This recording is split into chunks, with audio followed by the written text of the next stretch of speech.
আসসালামু আলাইকুম প্রিয় দর্শক, আমি এমডি রুবেল হোসেন আপনাদেরকে নতুন একটি ভিডিওতে জানাই স্বাগতম। প্রিয় দর্শক, ডক্টর মোহাম্মদ ইউনূস তিনি প্রধান উপদেষ্টা এবং অন্তর্বর্তী সরকার বাংলাদেশের। তিনি নির্বাচনের তারিখ এখন পর্যন্ত ঘোষণা করেনি কত তারিখে নির্বাচন হবে বা কত তারিখে নির্বাচন হবে, কিন্তু সম্ভাব্য একটা তারিখ বা ডেট ঘোষণা করেছেন যে আপনার ২৬ সালের প্রথম দিকেই নির্বাচন হতে যাচ্ছে। এখন ডক্টর মোহাম্মদ ইউনূস তিনি যেহেতু প্রধান উপদেষ্টা অন্তর্বর্তী সরকার, তিনি নির্বাচন দিয়ে গদি থেকে নেমে যাবেন। বিভিন্ন দল আছে, অনেক দল আছে। এখন আপনারা কাকে ভোট দিবেন বা কোন দলটাকে বেছে নেবেন, এটি সম্পূর্ণ আপনার ব্যক্তিগত ব্যাপার।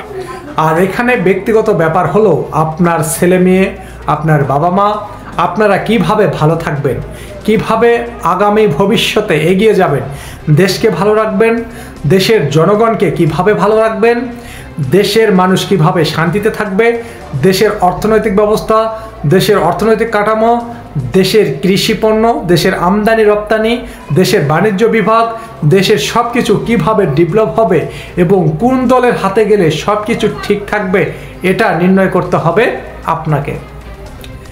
আপনি যাকে খুশি তাকে ভোট দেবেন, সমস্যা নেই, কিন্তু কাকে ভোট দিলে দেশটা নিরাপদে থাকবে, আপনার ছেলে, আপনার ভাই, আপনার স্ত্রী, আপনার মা বাবা তারা কিভাবে ভালো থাকবে, কাকে ভোট দিলেন। দেশে কোনো চাঁদাবাজি হবে না, দেশে কোনো লুটপাট হবে না, দেশের মানুষ কোনো হয়রানি হবে না, দেশকে বিপদের দিকে কখনো ঠেলে দেওয়া যাবে না। অন্তর্বর্তী সরকার তিনি যতদিন এই গদিতে আছে, জনগণ বলছে যে দেশটা ঠিক আছে। দেশের প্রায় ৯৯% মানুষ বলছে অন্তর্বর্তী সরকার তিনি যতদিন এই দেশে অন্তর্বর্তী সরকার হিসেবে থাকবেন, দেশটা ততদিন ভালো থাকবে বা ভালো আছে। দেশের ভবিষ্যৎ আশা করা যায় সেই ব্যক্তির কাছে যে ব্যক্তি এখন পর্যন্ত বর্তমানে প্রধান উপদেষ্টা ডক্টর মোহাম্মদ ইউনূস স্যার। প্রিয় দর্শক, এখন আপনারা যদি কোনো দলকে ভোট দেন বা নির্বাচনে যান, নির্বাচনে তো যাবেন, কিন্তু ডক্টর মোহাম্মদ ইউনূস তিনি তো কোনো নির্বাচনে দাঁড়াবেন না বা কোনো দলের পক্ষে যাবে না, তাহলে তিনি কি করবেন? দেশের জনগণ চাইছে যে ডক্টর মোহাম্মদ ইউনূস যেন প্রধান উপদেষ্টা থেকে যে আরও পদ আছে বাংলাদেশের, যে কোনো একটি পদে যেন তিনি পায় বা সে পদে যেতে পারে।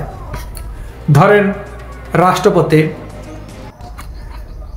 যে রাষ্ট্রপতিতে বর্তমানে আওয়ামী লীগ সরকার আমলের যে ব্যক্তি আছেন, সে ব্যক্তিকে এখনও পদ থেকে বহিষ্কার করা হয়নি, তিনি এই পদে আছেন। সেই রাষ্ট্রপতির জায়গায় যদি ডক্টর মোহাম্মদ ইউনূসকে দেওয়া যায়, সেক্ষেত্রে নাকি দেশের জন্য অনেকটা ভালো হবে, এটা বলছে জনগণ। জনগণের দাবি রাষ্ট্রপতির জায়গায় প্রধান উপদেষ্টা ডক্টর মোহাম্মদ ইউনূসকে দেখতে চান জনগণ। আর নির্বাচনের তারিখ খুব দ্রুত ঘোষণা করা হবে। আর কোন দলকে আপনারা ভোট দিবেন, কোন দলটাকে বাংলাদেশের জন্য আপনারা সিলেক্ট করবেন, দেশের জন্য ভালো হবে, সেটি আগে থেকে ভেবে নিন এবং দেশের জন্য কাজ করুন।